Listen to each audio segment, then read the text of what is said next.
Hello everyone, मैं हूं सायन और आप सभी लोग का स्वागत है फिजिक्स विद सायन के एक नए वीडियो में। तो आज क्लास 11 का एक बहुत इंटरेस्टिंग चैप्टर शुरू करने वाला हूं जिसका नाम है ग्रेविटेशन। आप सभी लोगों को बहुत इंटरेस्ट रहता है स्पेस के बारे में, हमारे चारों तरफ की गैलेक्सी के बारे में, मुझे पता है, इसलिए आप लोग एस्ट्रोफिजिक्स के इतने वीडियोस देखते हैं या इतने सारे उसके डॉक्यूमेंट्री आते देखते हैं। तो आज हम लोग उसी का बेसिक जो प्रिंसिपल है, जो एकदम जो ग्रेविटेशन जो हम लोग एस्ट्रोफिजिक्स के लिए जो बेसिक चीज़ हमें जानना पड़ेगा उसके बारे में थोड़ा आप लोग को समझाऊंगा। बहुत ही एक इंटरेस्टिंग टॉपिक है और मैं बहुत ही इसको आप लोग कोशिश करूंगा सिंपल से सिंपल लैंग्वेज में आप लोग को समझाने के लिए। और आई होप आज के जो लेक्चर सीरीज चलेगा ग्रेविटेशन के ऊपर, ये आप लोग जब देख लेंगे आप लोगों को ग्रेविटेशन में कुछ डाउट नहीं रहेगा, आई होप सो। तो आज का तो होगा हमारा इंट्रोडक्टरी लेक्चर होगा। तो सबसे पहले हम लोग इंट्रोडक्शन थोड़ा देखेंगे, उसके बाद न्यूटन्स लॉ ऑफ ग्रेविटेशन, उसके बाद कुछ important derivation, gravitational field, potential energy, इन सब पर डेरिवेशन करेंगे। तो चलिए ज़्यादा लेट नहीं करके शुरू करते हैं। तो सबसे पहले ग्रेविटेशन या हमारा प्लैनेटरी मोशन जो है, इसके ऊपर सालों से जब से हमारा अर्थ क्रिएट हुआ, जब से लाइफ आया एग्जिस्टेंस में, तब से पूरे जो हमारे ह्यूमन बींग्स है, तब से सबके बारे मन के अंदर एक ये था कि हमारे जो प्लैनेटरी मोशन इसके बारे में जानने का। तो बहुत सारे साइंटिस्ट, बहुत सारे फिलोसोफर टाइम टू टाइम आए, सब ने अपना थ्योरीज दिया, सबका अपना एक्सप्लेनेशन था कि ये ऐसा होता है, वो ऐसा होता है। पहले के ज़माने में सब मानते थे कि हमारा अर्थ ही मेन है, सन हमारे चारों तरफ रिवॉल्व करता है, सन हमारे चारों तरफ। फिर बाद में ये रॉन्ग प्रूव हुआ, बाद में ये भी दिखाया गया कि सन हमारा सेम रहता है और हम लोग जो अर्थ है वो सर तर रिवॉल्व किया जाता है। तो ये जनरेशन वाइज जनरेशन बहुत सारे लंबा प्रोसेस के माध्यम से आज ये दिन हम देख रहे हैं। इतना जो एडवांस हुआ है, हमारा चंद्रयान 3 लॉन्च सक्सेसफुल हुआ, मंगलयान सक्सेसफुल हुआ, फिर हमारा जो इतना स्पेस चंद्रयान 1, हमारा जो फर्स्ट सैटेलाइट आर्यभट्टा, ये बहुत बाद आया। उसका पहले क्या था, ऐसे करके सब एजम्पशन हो के फिर केपलर आए, टाइको ब्राही आए। उसका पहले हमारे इंडियन जो सबसे बड़े जो एक फिलोसोफर थे जिसका नाम आर्यभट्टा, ये सबसे पहले एक थ्योरी दिया था। इसको अलग अलग टाइम टू टाइम अलग अलग साइंटिस्ट, अलग अलग फिलोसोफर आए जिन्होंने अपना थ्योरी दिया प्लैनेटरी मोशन के बारे में। तो सबसे पहले हम लोग पढ़ने से पहले जिस फिलोसोफर या जिस हमारे एस्ट्रोनॉमर का नाम लेंगे उसका नाम है आर्यभट्टा, हमारे इंडियन एस्ट्रोनॉमर आर्यभट्टा। तो सबसे पहले आर्यभट्टा ने क्या बोला था, आर्यभट्टा ने एक बुक लिखा था, रोट ए बुक का नाम था आर्यभट्टिया। और इस बुक के अंदर उन्होंने प्लैनेटरी मोशन के बारे में थोड़ा समझाया था, और इस बुक में उन्होंने लिखा था कि अर्थ रिवॉल्व्स राउंड द सन। इस बुक में उन्होंने लिखा था कि अर्थ रिवॉल्व्स राउंड द सन। तो सबसे पहले जो अर्थ हमारा सन के चारों तरफ रिवॉल्व करता है, इसके बारे में किसने बोला था, सबसे पहले बोला था आर्यभट्टा ने। कौन से बुक में, इस बुक में। इसके बाद टाइम टू टाइम बहुत सारे एस्ट्रोनॉमर आए जिन्होंने अपना थ्योरी दिया, जिसमें नोटेबल नाम था टाइको ब्राही। आप लोग जिसका नाम ढूंढ रहे हो वो मैं आऊँगा, पहले थोड़ा देख लीजिए कहाँ से शुरू हुआ। उसका पहले टाइको ब्राही आए, फिर जोहानस केपलर आए, जे केपलर। ये केपलर्स लॉ भी आप लोगों को पढ़ना पड़ेगा, आप लोगों को सिलेबस में है केपलर्स लॉ। आज तक कोई भी सैटेलाइट हम लोग जब प्लेस करते हैं ऑर्बिट में, केपलर्स लॉ का फॉलो करके हम लोग प्लेस करते हैं। तो टाइको ब्राही, केपलर, फिर कॉपरनिकस आए। कॉपरनिकस का मॉडल हम लोग पढ़ते हैं। कॉपरनिकस ने ही बोला था कि हमारा जो अर्थ है वो क्या, जो पाथ है वो इलिप्टिकल ऑर्बिट का कहाँ रहेगा, फोकस में रहेगा। सब कॉपरनिकस आए। तो time to time Kepler's law, Tycho Brahe, ये सब ने दिखाया, प्रूफ किया, अपना अपना थ्योरी दिया। और ultimately sir Isaac Newton sir का नाम हमें तो जानना ही पड़ेगा। क्यों जानना पड़ेगा कि आप सभी लोग बचपन में पढ़े थे, एप्पल गिर गया न्यूटन के ऊपर, उससे उन्होंने ग्रेविटी डिस्कवर कर लिया। लेकिन बात इतना आसान नहीं है। न्यूटन के बहुत साल पहले से अपने सारे जो एस्ट्रोनॉमर से उन्होंने अपना थ्योरी दिया। न्यूटन ने सबका थ्योरी पहले से फॉलो किया था। ये बात ये नहीं कि एप्पल गिरा अचानक उसके सिर में वो सोच लिया कि सर एप्पल गिर गया आज तो ग्रेविटी डिस्कवर करूंगा, ऐसा नहीं होता। कि पहले उसके न्यूटन का पहले बहुत सारे अपना जो एस्ट्रोनॉमर है, फिलोसोफर, उन्होंने अपना थ्योरी दिया।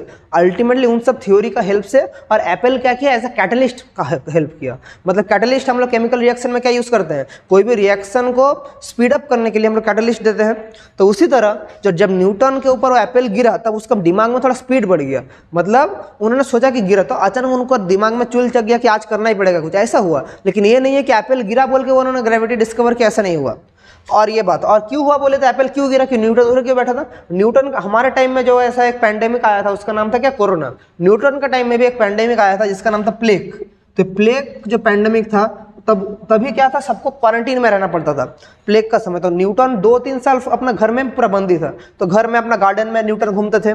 तो उसी जो 2-3 साल के अंदर फिजिक्स का इतना बड़ा बड़ा थ्योरी उन्होंने उसी 2-3 साल के अंदर उन्होंने सारे थ्योरीज बनाए। जैसे उसके नोटेबल थ्योरीज हम लोग ऑप्टिक्स में पढ़ते हैं, हम लोग आप लोगों को काइनेमेटिक्स में पढ़ाया था, उधर हमने न्यूटन्स लॉज ऑफ मोशन पढ़ा, काइनेमेटिक्स, ऑप्टिक्स, मैकेनिक्स, अलग अलग जगह बहुत सारे न्यूटन अपना थ्योरी दिया। और उसी टाइम उन्होंने ग्रेविटेशन के ऊपर भी थ्योरीज एस्टेब्लिश किया। एंड इट वॉज न्यूटन जिन्होंने बहुत सिंप्लीफाइड वे में ग्रेविटेशन का जो फोर्स है उसको एक्सप्लेन किया, क्योंकि उसका पहले सभी साइंटिस्ट ने अपना थ्योरी दिया लेकिन कोई भी फोर्स को डिफाइन नहीं कर सकता था। और क्योंकि अगर किसी ने डिफाइन किया भी बहुत ही कॉम्प्लेक्स लैंग्वेज में किया था कि कोई भी जनरल कोई मतलब कैंडिडेट जनरल कोई भी पर्सन अगर उसको देखे उसको समझ नहीं आता। तो न्यूटन ही वो थे, बहुत सिंपल येट बहुत ही इंपॉर्टेंट एक इक्वेशन दिया ग्रेविटेशन मोशन में, वो हम लोग देखेंगे। उसका पहले देखेंगे कि न्यूटन का दिमाग में ये फोर्स का आइडिया कहाँ से आया। कुछ और भी तो आ सकता था, फोर्स ही होगा, जो ग्रेविटेशन का फोर्स है उसका आइडिया न्यूटन के पास कैसे आया। तो उसका एक सिंपल उन्होंने एक कैलकुलेशन किया था कि क्या कैलकुलेशन किया था जिसको हम लोग बोलते हैं न्यूटन का जो मून का एक्सपेरिमेंट है जिसको हम लोग बोलते हैं वो क्या है, न्यूटन्स मून एक्सपेरिमेंट। थोड़ा आप लोगों को अगर बोल दूं न्यूटन्स मून एक्सपेरिमेंट क्या था, न्यूटन्स मून एक्सपेरिमेंट था, अगर ये हमारा अर्थ है, ये हमारा अर्थ है, हमारे चारों तरफ तो मून घूमता है, ये हमारा अर्थ है, ये अर्थ है, ये मून है। तो अर्थ और मून का जो डिस्टेंस है ये समथिंग, ये जो डिस्टेंस है नियरली 3.85 इंटू 10⁵ किलोमीटर होता है। जो distance between earth and moon इतना होता है। तो अर्थ और मून के बीच में जो डिस्टेंस होता है वो नियरली कितना होता है 3.85 इंटू 10⁵ किलोमीटर। और मून जो अर्थ के चारों तरफ जो रिवॉल्व करता है, मून जो अर्थ के चारों तरफ रिवॉल्व करता है, ये कैलकुलेशन करके निकला गया था 27.3 डेज में, 27.3 डेज में ये मून रिवॉल्व करता है। तो मून का जो एक्सीलरेशन होता है वो कितना होता है, तो हमें एक्सीलरेशन का फॉर्मूला क्या पता है, सेंट्रीपिटल एक्सीलरेशन जो मून का होगा, सेंट्रीपिटल एक्सीलरेशन, अगर ये डाटा को हम लोग पुट करें तो सेंट्रीपिटल एक्सीलरेशन का फॉर्मूला क्या है, omega square R, omega square R, ये हमें पता है। तो ओमेगा का वैल्यू क्या है, ओमेगा का वैल्यू है 2π/t, इसका होल स्क्वायर इंटू आर। तो 2π स्क्वायर मतलब 4π स्क्वायर, आर कितना होगा 3.85 इंटू 10⁵ बाई टी स्क्वायर। तो टी स्क्वायर मतलब 27.3 डेज का होल स्क्वायर, ये किस में मिलेगा, किलोमीटर पर डे स्क्वायर, लेकिन हमें किस में चाहिए, मीटर पर सेकंड स्क्वायर। तो इसका जो वैल्यू है वो आता है 0.0027 मीटर पर सेकंड स्क्वायर। मैंने सब डाटा कन्वर्ट करके मैंने बिठाया। ये जो वैल्यू आता है, बोले सर आपको क्या याद रहता है, हाँ ये वाला वैल्यू मुझे याद है क्योंकि ये मैंने पढ़ाने का टाइम बहुत बार बोला था, मैं जब पढ़ाता हूँ मैं बहुत बार 0.0227 और ये एक्सीलरेशन यही निकलता है। या मैं इसको ऐसे भी लिख सकता हूँ, इस फॉर्म में नहीं रख के मैं इसको ऐसे भी लिख सकता हूँ 1 2 3, तो 2.7 इंटू 10⁻³ मीटर पर सेकंड, ऐसे भी मैं लिख सकता हूँ, ठीक है। तो ऐसे भी हम लिख सकते हैं। तो बात जो है, बात ये जो एक्सीलरेशन आया, ये जो मून का एक्सीलरेशन आया, तब न्यूटन को क्या स्ट्राइक किया, न्यूटन का दिमाग में स्ट्राइक किया कि स्पेस में तो देखो कुछ नहीं है, स्पेस में कुछ नहीं है, तो जो मून स्पेस में एम्प्टी है पूरा, तो मून जो अर्थ के चारों तरफ घूम रहा है उसके अंदर जो एक्सीलरेशन आ रहा है ये दे कौन रहा, ये एक्सीलरेशन का ओरिजिन क्या है। और ये जब भी एक्सीलरेशन होगा देयर विल बी फोर्स। हमें पता है एक्सीलरेशन का मतलब ही, एक्सीलरेशन रहता है उसका मतलब ही क्या रहता है, ये रहता है, इसका मतलब ही क्या रहता है, फोर्स रहता है। न्यूटन का दिमाग, क्योंकि न्यूटन का ही इक्वेशन था, न्यूटन का सेकंड लॉ ऑफ मोशन क्या था, F=ma, ये न्यूटन ने खुद ये लॉ दिया था। तब न्यूटन ने सोचा कि मैंने ये तो लॉ मैंने दिया था, तो एक्सीलरेशन है तो उसके अंदर फोर्स भी है। तो जो मून को जो फोर्स दे कौन रहा है, क्वेश्चन था, जो मून जो घूम रहा है उसको फोर्स दे कौन रहा है। तब उसका दिमाग में आया कि कुछ तो ऐसा फोर्स है जो हमारे चारों तरफ जो प्लैनेटरी मोशन है उसको कंट्रोल कर रहा है। तो सबसे पहले उसने सोचा कि अर्थ मून को अट्रैक्ट कर रहा है, सबसे पहले उसने ये सोचा। लेकिन उसमें एक प्रॉब्लम था, अगर अर्थ मून को अट्रैक्ट कर रहा है तो हर साल तो मून और अर्थ का डिस्टेंस कम था, हर साल थोड़ा थोड़ा कम था, अट्रैक्ट कर रहा है ना, अचानक नहीं आ जाएगा, लेकिन हर साल थोड़ा थोड़ा घटता घटता घटता एक टाइम में आएगा मून पूरा अर्थ में घुस जाएगा। लेकिन ऐसा नहीं होता है, मून एक एक फिक्स डिस्टेंस में अर्थ का चारों तरफ घूमता है। तो इसका मतलब क्या है, तो मून भी अर्थ को शायद अट्रैक्ट कर रहा है। तो जब सिमिलर अट्रैक्शन फोर्स एक दूसरे को अट्रैक्ट करेगा तब दोनों एक सिमिलर डिस्टेंस में रहेगा। लेकिन सोचिए ना, यहाँ पर ये एक मैग्नेट है, एक पेन का यहाँ ये एक मैग्नेट है, ये एक रॉड है। अगर ये इसको अट्रैक्ट करता है एक टाइम में अट्रैक्ट होगा तो घुस जाएगा, तो ऐसा तो होगा, लेकिन ये नहीं हो रहा है। तो अगर ये मैग्नेट का एक पोल है, ये मैग्नेट का एक पोल है, तो दोनों अगर दोनों को अट्रैक्ट करेगा या रिपेल करेगा, अगर अट्रैक्ट करता है तो दोनों का बीच में फिक्स्ड डिस्टेंस हमेशा रहेगा। ये इस तरफ जाना चाहेगा इस तरफ, या दोनों को आना चाहेगा पास, तो एक फिक्स डिस्टेंस रहेगा। सिमिलरली वैसे ही कुछ इधर हो रहा था, दोनों को अट्रैक्ट कर रहा था, लेकिन वो फोर्स क्या था, सालों से साइंटिस्ट उस फोर्स को डिफाइन नहीं कर पाए। अल्टीमेटली इट वाज न्यूटन जिन्होंने इस फोर्स को डिफाइन किया, और इस फोर्स को इन्होंने एक इक्वेशन का रूप दिया, और उसी इक्वेशन को हम लोग बोलते हैं न्यूटन्स लॉ ऑफ ग्रेविटेशन। अभी अच्छा से समझिए वो क्या है।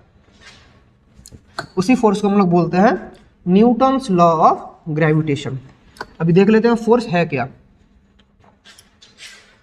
चलिए, सो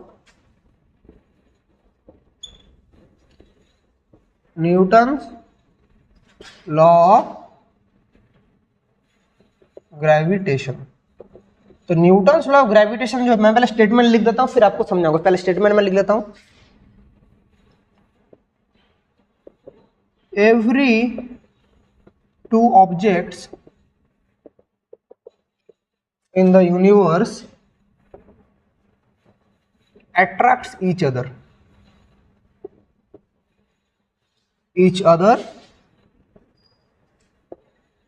This force of attraction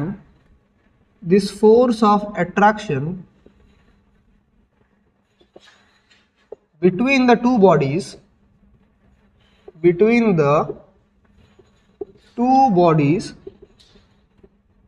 is directly proportional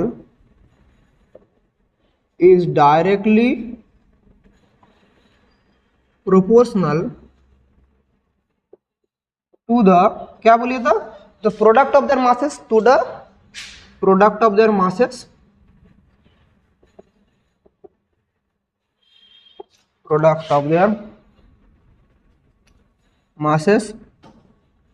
and inversely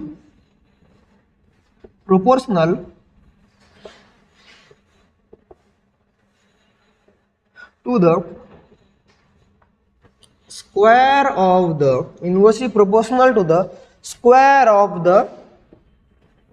distance between them.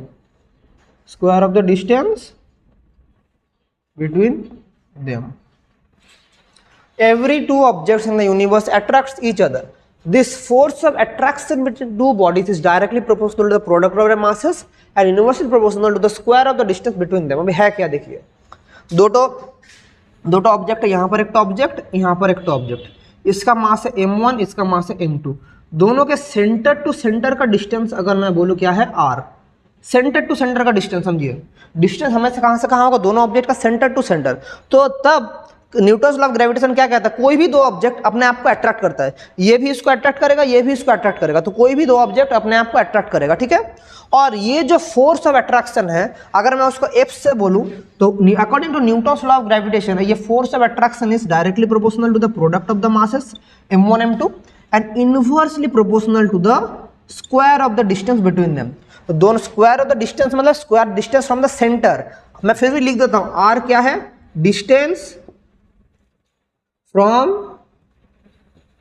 Centre to centre, centre to centre, यहां से यहां जो डिस्टेंस है वही हमें जानना पड़ेगा। सरफेस टू सरफेस नहीं, हमेशा r का डिस्टेंस कहां से होगा, सेंटर टू सेंटर होगा। तो ये प्रोपोर्शनल टू 1/r, दोनों को मैं कॉम्बाइन करूंगा तो क्या लिख सकता हूं, a proportional to m1 m2 by r square. अब ये प्रोपोर्शनलिटी साइन हटा लेने के लिए हमें कांस्टेंट मल्टीप्लाई करते हैं, और वो कांस्टेंट एक बहुत ही इंपॉर्टेंट पैरामीटर है जिसको हम लोग कैपिटल G से डिनोट करते हैं, m1 m2 by r square. Camera में आ रहा है, लास्ट तक मैं थोड़ा चेक कर लेता हूँ कैमरा में आ रहा है कि नहीं। कैमरा में हाँ आ गया कैमरा में। और ये G जो है, G is called as the universal gravitational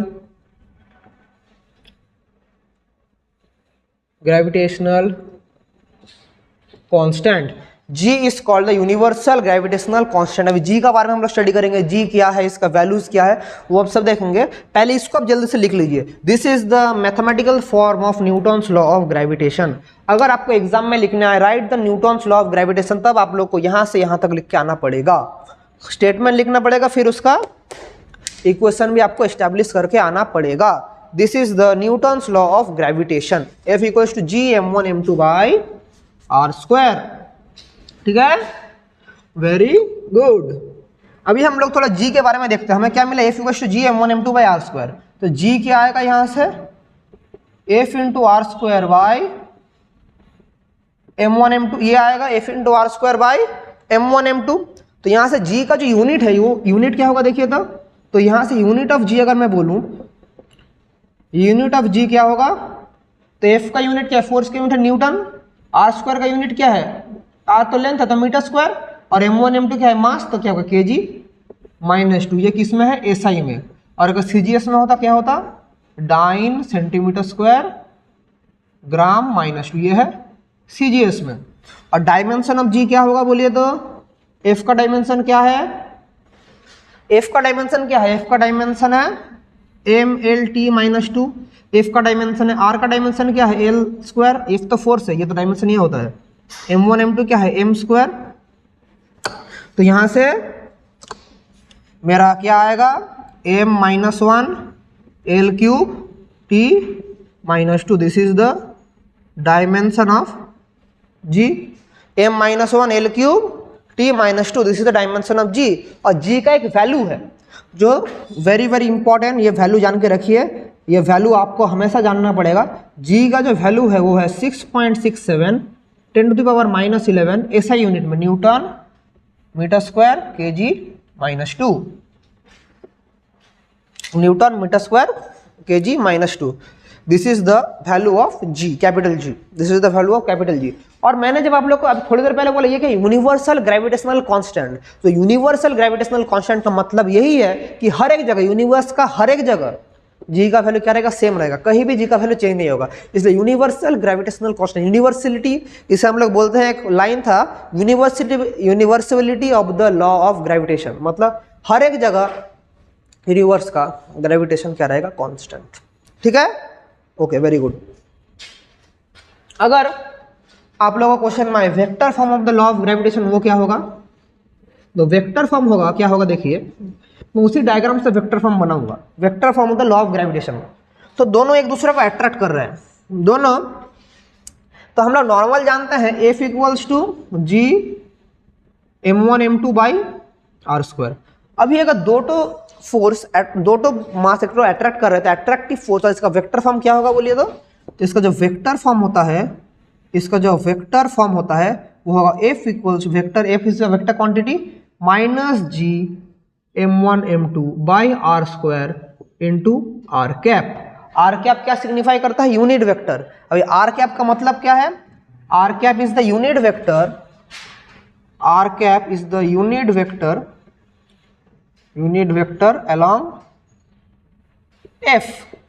are cap है यूनिट वेक्टर, जिस तरफ फोर्स है उस तरफ, और माइनस क्या सिग्निफाई कर रहा है, माइनस सिग्निफाई कर रहा है एट्रैक्टिव फोर्स। नेगेटिव साइन क्या इंडिकेट कर रहा है, attractive force. Negative sign indicate कर रहा है एट्रैक्टिव फोर्स।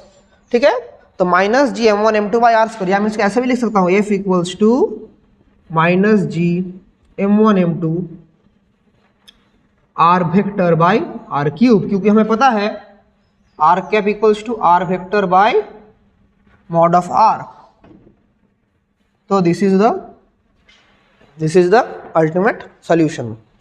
समझ गए, ठीक है, वेरी गुड। हाँ, तो ये न्यूटन्स लॉ ऑफ ग्रेविटेशन का वेक्टर फॉर्म भी हम लोग के पास आ चुका है। आप लोग को एक क्वेश्चन अगर कराऊं न्यूटन्स लॉ ऑफ ग्रेविटेशन से, आप लोग को दे देगा G का वैल्यू, तो ये सब जान के रखिए। आप लोग को अगर थोड़ा दिखाऊं कैसा टाइप का क्वेश्चन होता है, क्योंकि ये फोर्स निकालने के लिए आप लोग को दे सकता है मैक्सिमम कंडीशन में, find the force of attraction between two bodies of mass 10 kg and 20 kg separated at a distance of 100 centimetre. ये क्वेश्चन है, ठीक है। 100 सेंटीमीटर सेपरेशन में सेपरेट किया है, दोनों के बीच में डिस्टेंस फाइंड आउट करना पड़ेगा। तो क्या हमें पता है, M1 क्या दिया है 10 kg, M2 क्या दिया है 20 kg। सेपरेशन कितना है 100 सेंटीमीटर, मतलब 0.1 सॉरी 100 सेंटीमीटर मतलब तो 1 मीटर, 0.1 क्या लिख रहा हूँ 1 मीटर। तो फोर्स ऑफ अट्रैक्शन क्या होगा, G M1 M2 by R square. अब G का वैल्यू क्या पता है हमें SI में 6.67 10⁻⁻11। M क्या है, M1 है 10 kg, M2 है 20 kg by 1 into 1 R square है तो 1 स्क्वायर। तो क्या होगा 6.67 इंटू अगर 2 करेंगे तो 14 इंटू इधर 100 तो 10⁻⁻9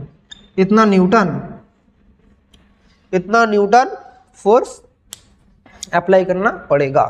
समझ गए, this is the Newton's law of gravitation से एप्लीकेशन ऑफ फोर्स। तो ऐसा करके हम लोग फोर्स निकालते हैं, दो ऑब्जेक्ट के बीच में इतना फोर्स है हुआ, ठीक है। ओके, हम लोग अलग अलग चीज़ भी डिफाइन करेंगे। स्मॉल जी का वैल्यू डिफाइन करेंगे ग्रेविटेशन में, फिर हम लोग स्मॉल जी का वैल्यू अलग अलग जगह पोल्स में कैसे रहता है, इक्वेटर में कैसे रहता है, हाइट में जब जाएंगे, डेप्थ में कैसे जाएंगे उसमें निकालेंगे, लेकिन आज वो नहीं करेंगे। आज इसके बाद ही हम लोग घुस जाएंगे ग्रेविटेशनल फील्ड एंड पोटेंशियल में। तो ग्रेविटेशनल फील्ड एंड पोटेंशियल है क्या सर? तो सबसे पहले देखते हैं ग्रेविटेशनल फील्ड या ग्रेविटेशनल फील्ड इंटेंसिटी क्या है, पहले वो देख लेते हैं। ग्रेविटेशनल फील्ड, ग्रेविटेशनल फील्ड यही है कि अगर कहीं पर एक मास, एक ऑब्जेक्ट रखा है, एक मास रखा है, तो जितना एरिया तक उसका इन्फ्लुएंस फील होगा, उसका ग्रेविटेशनल फोर्स फील्ड होगा, उसको क्या बोलेंगे gravitational field. The area up to which the field of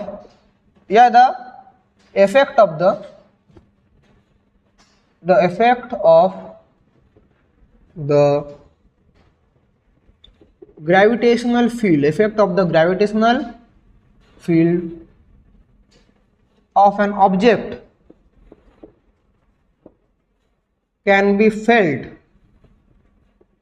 is called its gravitational field, is called its gravitational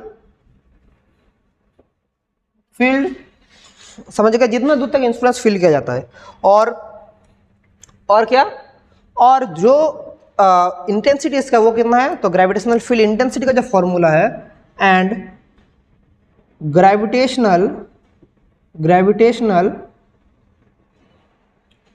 field intensity का जो फॉर्मूला है वो क्या है सर, उसका फॉर्मूला है ग्रेविटेशनल फील्ड इंटेंसिटी का जो फॉर्मूला होता है वो, अगर E से बोलूँ E इक्वल्स टू F/m होता है। E equals to F/m that is क्या होगा G, अगर मैं बोलूँ, अगर F क्या, अगर मैं बोलूँ दो ऑब्जेक्ट के बीच में, अगर मैं बोलूँ F equals to G(m)/r²,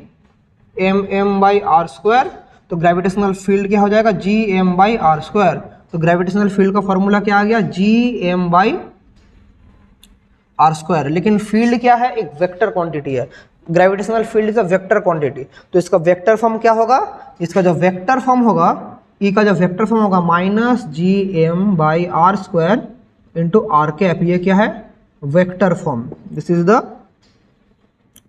vector form. Camera में आ रहा है तो मैं थोड़ा चेक कर लेता हूँ कैमरा में आ रहा है कि नहीं। दिस इज द, आ रहा है कैमरा में बढ़िया से। This is the vector form. और यहाँ से E का अगर मैं यूनिट एंड डायमेंशन बोलूँ वो क्या निकलेगा ग्रेविटेशनल फील्ड का, E का यूनिट क्या होगा, देखिए हमें पता है यूनिट ऑफ E क्या होगा, G क्या है, G का यूनिट हमें पता है न्यूटन मीटर स्क्वायर kg-2। मास का यूनिट क्या है kg, r² नीचे है तो क्या यूनिट हो जाएगा m-2, तो मीटर -2 हो जाएगा, मीटर -2। तो अल्टीमेटली इक्वेशन क्या होगा, न्यूटन केजी -1। तो ई का यूनिट क्या होगा, न्यूटन पर केजी। तो ई का यूनिट है न्यूटन पर केजी और ई का डायमेंशन क्या होगा, फोर्स का न्यूटन पर केजी, तो ऊपर क्या होगा mLt -2, केजी मतलब मास, तो अल्टीमेटली LT -2। तो ई का हमारा डायमेंशन हो जाएगा LT -2। तो ई का यूनिट आ गया वो वाला न्यूटन पर केजी और डायमेंशन आ गया लेंथ पर टाइम स्क्वायर LT -2। समझ गए, that is the unit of E and this is the dimension of E. And E is what term, E is the vector quantity. समझ गए, तो ये था ग्रेविटेशनल फील्ड। समझ गए, जल्दी से इसको लिख लीजिए या इसको स्क्रीनशॉट ले लीजिए। 4 सेकंड का टाइम दे रहा हूं। 1 2 3 4 डन, वेरी गुड। अभी करेंगे gravitational potential and gravitational potential energy. So gravitational potential या पोटेंशियल एनर्जी क्या है, तो पहले मैं ग्रेविटेशनल पोटेंशियल एनर्जी निकालूंगा, फिर उससे हम लोग निकालेंगे ग्रेविटेशनल पोटेंशियल। दोनों अलग चीज है, दोनों एक चीज नहीं है। अब देखिए, ये एक इलेक्ट्रिक फील्ड है, इसका इलेक्ट्रिक फील्ड है। अभी बाहर से मैं अगर एक एक्सटर्नल मास को इस इलेक्ट्रिक फील्ड में लाना चाहूँ, बाहर से एक एक्सटर्नल मास को मैं इलेक्ट्रिक फील्ड में इलेक्ट्रिक क्या बोलो, ग्रेविटेशनल फील्ड में, बाहर से एक एक्सटर्नल मास को अगर मैं इस ग्रेविटेशनल फील्ड में लाना चाहूँ, तो मुझे जितना अमाउंट ऑफ वर्क करना पड़ेगा, हमें जितना काम करना पड़ेगा, उसी को क्या बोलते हैं, ग्रेविटेशनल पोटेंशियल। और उस काम के लिए जितना एनर्जी हमें वेस्ट करना पड़ेगा, जितना एनर्जी लगेगा, उसको ही बोलते हैं ग्रेविटेशनल पोटेंशियल एनर्जी। तो इसको मैं क्या डिफाइन कर सकता हूं, the energy required to move a mass in a gravitational field is called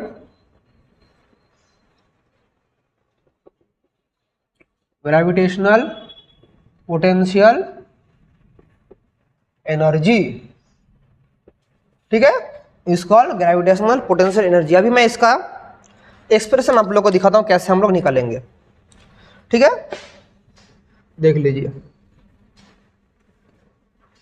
तो ये मेरा अर्थ है, अर्थ या कोई भी ऑब्जेक्ट है, तो इसका सेंटर है ये। तो इसका जो ग्रेविटेशनल फील्ड होता है, मैं बोल रहा हूँ यहाँ पर एक पॉइंट P है, यहाँ तक मैं इसका ग्रेविटेशनल फील्ड को एक्सपीरियंस कर सकता हूँ।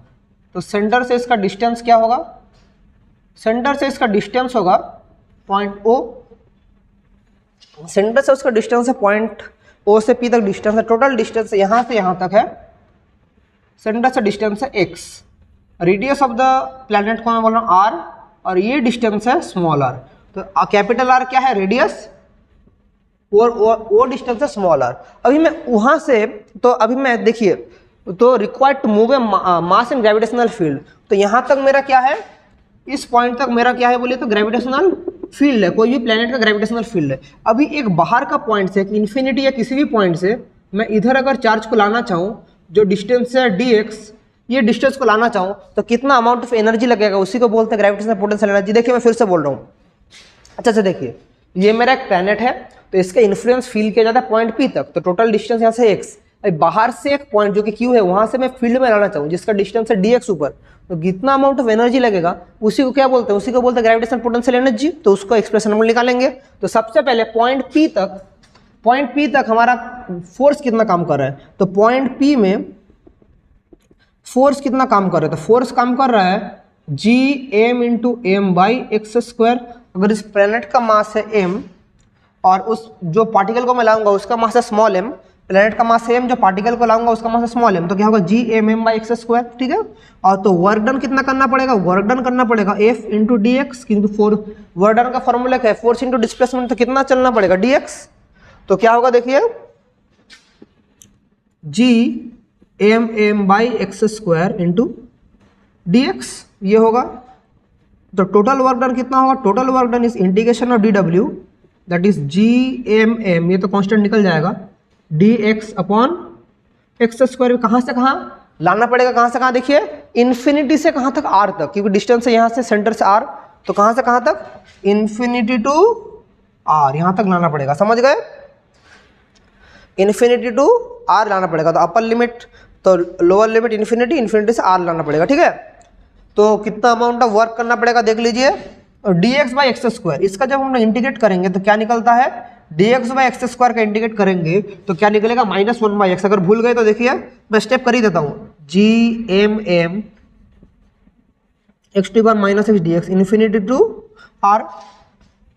तो X to power minus two मतलब क्या है, जी एम एम, इसका जो सॉल्यूशन होगा वो क्या होगा, X to power minus two plus one by minus two plus one, कहाँ से कहाँ, इन्फिनिटी टू आर, ये होगा। और इसको सॉल्व करेंगे तो क्या आएगा, ये देखिए क्या आएगा, इस सॉल्व जो करेंगे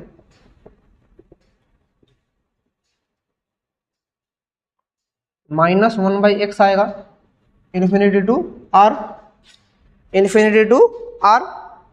तो क्या होगा, माइनस को अगर मैं बाहर निकाल दूं तो क्या निकलेगा, माइनस को अगर मैं बाहर निकाल दूं तो क्या होगा, minus G M M 1/r minus 1 infinity, ये होगा। सो ये वाला होगा तो अल्टीमेटली मेरा क्या निकलेगा, 1/r माइनस 1 इन्फिनिटी, ये निकलेगा। सो अल्टीमेटली मेरा आंसर आ जाएगा G M M by are.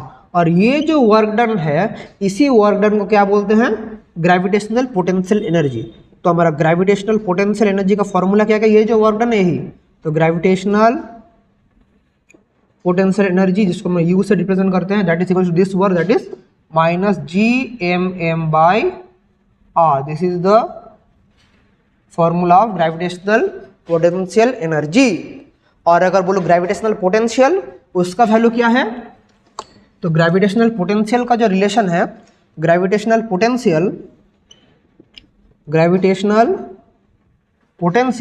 Potential का मतलब क्या होता है बोलिए तो, पोटेंशियल को अगर मैं v से डिनोट करूं, that is u by M. u by M को बोलते हैं ग्रेविटेशनल पोटेंशियल। और यहां से हमारा रिलेशन आता है v equals to minus G M upon R. This is the value of gravitational potential, minus G M by R, ठीक है। तो वो है gravitational potential energy and this is gravitational potential, ठीक है। Gravitational potential energy and gravitational potential, minus G M by R and minus G M M by R. तो ये था द ग्रेविटेशनल फील्ड पोटेंशियल, सबका एक्सप्रेशन मैंने आप लोगों को करवा दिया। यहाँ से न्यूमेरिकल्स आता है वेरियस टाइप का, जैसे एक अगर मैं एग्जाम्पल आप लोग कराऊंगा, मैं न्यूमेरिकल्स बहुत कराऊंगा, एक आध एग्जाम्पल मैं थोड़ा करा लेता हूँ। देखिए क्या है,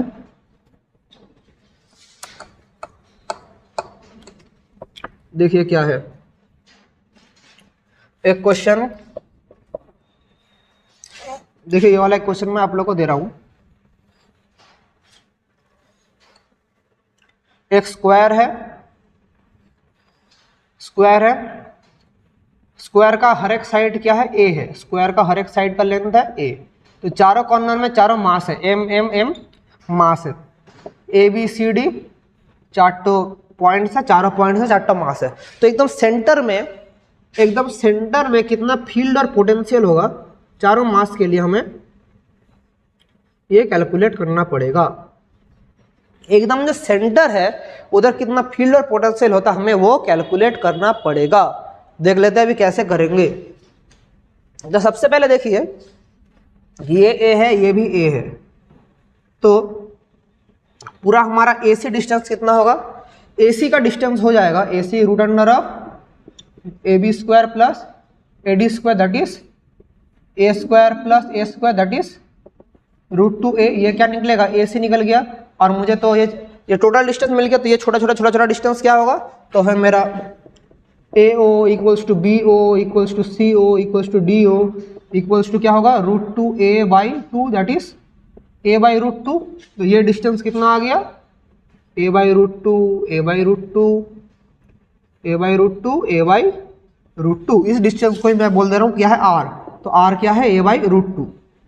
मिल गया हमें डिस्टेंस। अभी मैं हर एक पॉइंट के लिए इलेक्ट्रिक फील्ड निकालूंगा, लेकिन एक चीज देखिए यहाँ पर क्या प्रॉब्लम है, इलेक्ट्रिक फील्ड क्या स्केलर या vector, electric field is a vector. तो इस पॉइंट के लिए इलेक्ट्रिक फील्ड किस तरफ रहेगा, तो इस पॉइंट के लिए इलेक्ट्रिक फील्ड इस तरफ रहेगा। इस तरफ से इलेक्ट्रिक फील्ड किस तरफ रहेगा, इस तरफ रहेगा, EB। इसके लिए इलेक्ट्रिक फील्ड किस तरफ रहेगा, इस तरफ, दैट इज ED। इसके लिए किस तरफ रहेगा, EC। तो चारों इलेक्ट्रिक फील्ड अपने चारों डायरेक्शन से आएगा। अभी उसका तो टोटल हमारा इलेक्ट्रिक फील्ड कितना होता है, डायरेक्शन हमें चाहिए, तो डायरेक्शन के लिए हम देखेंगे तो दोनों देखिए ऑपोजिट डायरेक्शन से अपोज कर रहे हैं, तो क्या होगा देखिए, तो EA पहले जो वैल्यू होगा, वैल्यू सबका मैग्नीट्यूड सबका सेम होगा, EA equals to mod of EB equals to mod of EC। Magnitude में जो वेक्टर में सीखा था मैग्नीट्यूड, ED चारों का सेम होगा, वो क्या होगा हमें पता है, क्या फॉर्मूला पता है, GM/r²। तो क्या निकलेगा, GM/r कितना है, A/√2, that is A/2, that is 2GM/a²। ये मिल रहा है हमारा इलेक्ट्रिक फील्ड। अभी डायरेक्शन क्या है, EA का डायरेक्शन इस तरफ है, EC का उस तरफ है, तो दोनों देखिए ये इस तरफ है, ये इस तरफ है, दोनों को अगर अपोजिट डायरेक्शन से आ रहा है तो अपोजिट डायरेक्शन से आएगा तो क्या होगा, अपोजिट डायरेक्शन से आएगा तो अपोज करेगा, ऐड नहीं होगा, अपोजिट डायरेक्शन से आएगा तो इधर क्या होगा, अपोज करेगा, एक का इस तरफ है, इसका माइनस हो जाएगा। सो देखिए EA and EC opposes each other, similarly EB and ED opposes each other। तो नेट इलेक्ट्रिक फील्ड क्या होगा, E नेट, तो चारों को ऐड करना पड़ेगा, EA plus EB plus EC plus ED। तो चारों को अपोज कर रहे हैं, तो नेट इलेक्ट्रिक फील्ड क्या हो जाएगा, 0 हो जाएगा। तो नेट इलेक्ट्रिक फील्ड इज 0। और वेक्टर है इसलिए मैं ऐसे करके किया कि डायरेक्शन मुझे चाहिए। अगर मैं पोटेंशियल निकालता तो potential is a scalar quantity, तो उधर मैं सिंपल स्केलर एडिशन कर देता। तो ये वाला लिख लिए, अभी जिसको इसको जल्दी से लिख लीजिए, इसी से मैं पोटेंशियल में निकालूंगा। 5 सेकंड का टाइम दे रहा हूँ, 1 2 3 4 5 डन। अभी थोड़ा पोटेंशियल देख लेते हैं, पोटेंशियल कितना होगा। सो पोटेंशियल हर एक पॉइंट के लिए भी मैग्नीट्यूड तो सेम रहेगा, तो VA equals to VB equals to VC equals to VD क्या होगा, GM/r माइनस GM/r। तो क्या होगा, माइनस G मास कितना, स्मॉल m, R कितना है, A/√2, that is minus √2 GM/a। लेकिन पोटेंशियल क्या है, potential is a scalar quantity, तो सिंपली ऐड हो जाएगा VA plus VB plus VC plus VD। तो वो चारों ऐड हो जाएगा, मतलब माइनस √2 GM/a इंटू क्या हो जाएगा, 4, चारों ऐड हो जाएगा, तो सिंपल क्या आंसर आ जाएगा, minus 4√2 GM/a। This is the net potential. तो ऐसे करके हम लोग निकालेंगे फील्ड और पोटेंशियल। तो अलग अलग केस के लिए अलग अलग, जब मैं न्यूमेरिकल्स कराऊंगा, जब इंपॉर्टेंट क्वेश्चन कराऊंगा, तब आप लोग देखेंगे। तो आज का क्लास हम लोग यहीं तक रखते हैं। होप आप लोगों को ग्रेविटेशन का फीलिंग मिला, कैसे ग्रेविटेशन पढ़ा जाता है, इसका फीलिंग आपने पूरा लिया। इसके बाद हम लोग पढ़ेंगे ग्रेविटेशन में जी का कैलकुलेशन। स्मॉल जी का जो कैलकुलेशन है वो मैं नेक्स्ट वीडियो में कराऊंगा। स्मॉल जी अलग अलग जगह में, पोल्स में कैसा होता है, इक्वेटर में कैसा होता है, फिर आपका उसका हाइट के साथ डेप्थ के साथ कैसा वेरी होता है, ये करूँगा। तो आज के साथ इसी के साथ क्लास आप एंड करते हैं। अगर आप लोगों को क्लास से कुछ अच्छा सीखने को मिला तो आप लोग प्लीज़ वीडियो को लाइक कर देना, क्योंकि बनाने में हमें बहुत मेहनत लगता है एक वीडियो। तो इसी के साथ आज के क्लास पर एंड करते हैं। Wishing you all the very best and thank you.